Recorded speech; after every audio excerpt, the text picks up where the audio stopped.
Inaatrasan ka ba? Huwag maghabol dahil ito ang mangyayari.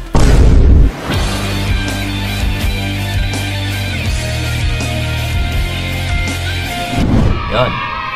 So actually, ang dami-dami ko nang narinig or gano'n na nga sa comment section, even sa one-on-one coaching, no, na marami talagang may maling paniniwala.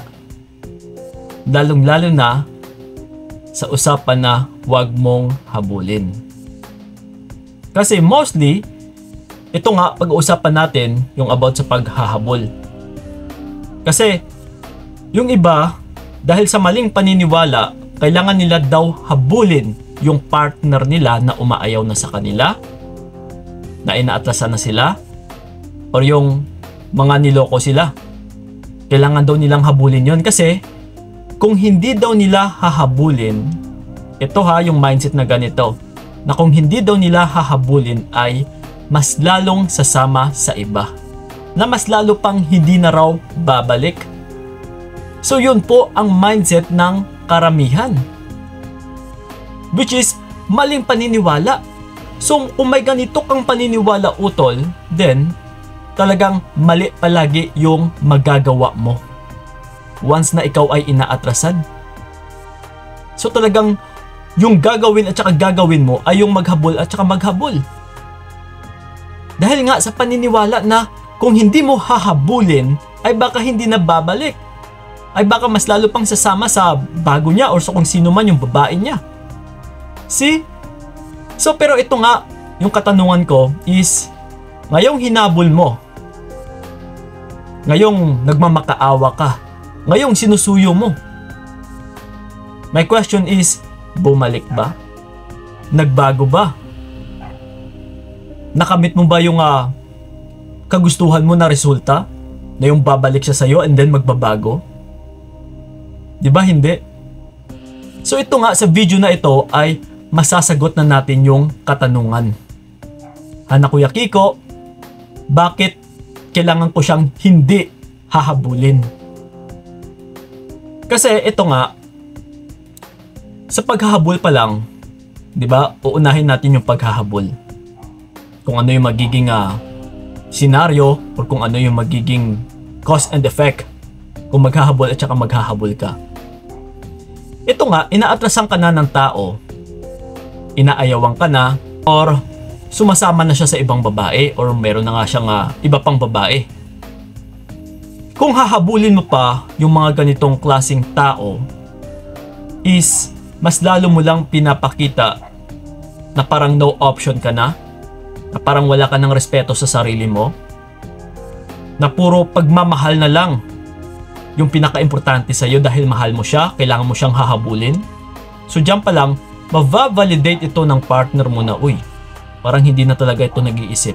Inaayawan ko na nga inaatrasan ko na nga niloko ko na nga, and then ito, naghahabol at saka naghahabol pa. So hindi niya ba nakita yung mga ginagawa kong pagkakamali? Hindi niya ba nakikita na yung ginagawa kong pag-aatras? Hindi niya ba nakikita yung ginagawa kong pag-aayaw na sa kanya? See? So dyan pa lang ay mas lalong bababa yung pagtingin ng taong umaatras sa'yo. And dahil nga doon na binababa mo na yung iyong sarili, ay mas lalo siyang makakaramdam din ng kalakasan. Yes, siguro hinahabol ako ng babaeng ito kasi ganito talaga yung karisma ko . I think napakasarap akong magmahal. I think napakasarap ako sa kama. I think napakasarap ako bilang isang boyfriend. Kasi hinabol-habol ako . Yes. So yun po ang pinapahiwatig mo once na naghahabol ka. Binibigyan mo siya ng validations. Nakarapat dapat talaga siyang mahalin. Na kailangan talagang hahabulin yung mga ganitong klaseng lalaki. My God. Yes. So pero, what if kung hindi natin siya hahabulin? Ito rin po yung mga posibleng mangyari. 98%, yes, medyo malapit-lapit sa 100%. Na the more kasi na inaatrasan mo, or the more na hindi mo hinahabol, ay iba po yung validation na maiisip ng partner mo. So ito sa mga hindi naniniwala, scientifically, which is fact, na cause and effect, kahit balibalik na rin pa natin, kahit hindi ka man maniwala, ay ito talaga yung mangyayari. Na kung hindi mo siya hahabulin, ay yung validation na maiisip ng partner mo is wala siyang kwenta. Hindi siya ganon kasarap magmahal. Hindi rin siya ganon kasarap sa kama. At saka hindi rin talaga siya masarap bilang isang boyfriend. Kasi hindi mo hinabol eh. So, yun po ang pinapahiwatig mo dito once na hinayaan mo lang siya, hindi ka na nagparamdam, and hindi ka na sumusuyo sa kanya. Yes, utol. Kaysa maling paniniwala mo na kabaliktaran, na buong akala mo is the more siyang sasama doon sa babae niya. Pero yung hindi mo alam is the more niyang makikita palalo yung halaga mo. Na dito niya maipagtitimbang kung ano ba talaga yung kailangan niya. Kung sino ba talaga yung mas lamang, ikaw or yung bago niya. Kailangan mo maging confident dito. Na kung alam mo mismo sa sarili mo na okay ka rin magmahal, is huwag ka dapat matakot.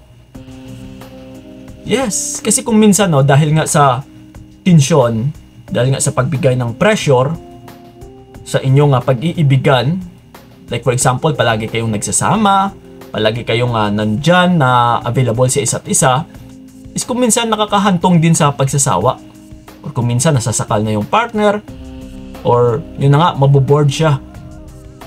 So, malaking impact din na kung ito yung gagawin mo, na parang binigyan mo muna siya ng panahon na makapag-isip-isip, na para maramdaman niya rin kung ano yung feeling. Nawala ka sa tabi niya, na walang naghahabol, na walang sumusuyo, na walang gumagawa sa kanya ng lahat-lahat kahit ganun na nga kabalastugan yung mga pinaggagawa niya. Na kung ganun ka dati is mamimiss at saka mamimiss din po yun ng partner mo na umaatras sa'yo. Hahanap-hanapin niya po yun, utol. Ikaw ba naman, maganda at saka masarap na yung mga pinapakita mo sa kanya? Hindi niya pa ba hahanap-hanapin yun? Yes. So ganun po, natiyak, mas lalo niyang ibabasura yung bago niya, tsapwera niya kasi yung pinaramdam mo sa kanya ay hindi kalakasan, kundi mas lalong bumababa. Mas lalo ring bababa yung pagtingin niya sa kanyang sarili. Mababawasan yung kanyang level of confidence. Buong akala niya ganun na siya kapogi, akala niya hahabulin siya, akala niya patay na patay lahat ng babae sa kanya. Pero ikaw ito ngayon yung nag-validate na hindi lahat ay patay na patay sa kanya, na hindi lahat ay poging-pogi sa kanya. Na kung yung conclusion niya dati is patay na patay ka sa kanya, yung pala ay mali. Yes, yun po ang pinapakita natin dito. Yun po ang pinapahiwatig natin dito. So yun po ang mga mangyayari once na inatrasan ka ng partner mo at saka hindi mo hinahabol. Lalong-lalo na kapag alam mo mismo sa sarili mo na wala ka namang kasalanan o wala ka namang ginawa sa kanya. Okay?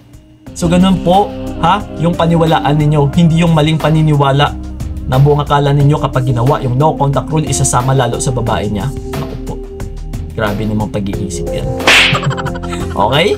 So yun lang po mga utol, sana malinaw sa inyo yung video na ito. And then sa mga gusto pala akong makausap one-on-one, PM nyo po ako sa aking FB page na Payong Kaibigan ni Kiko.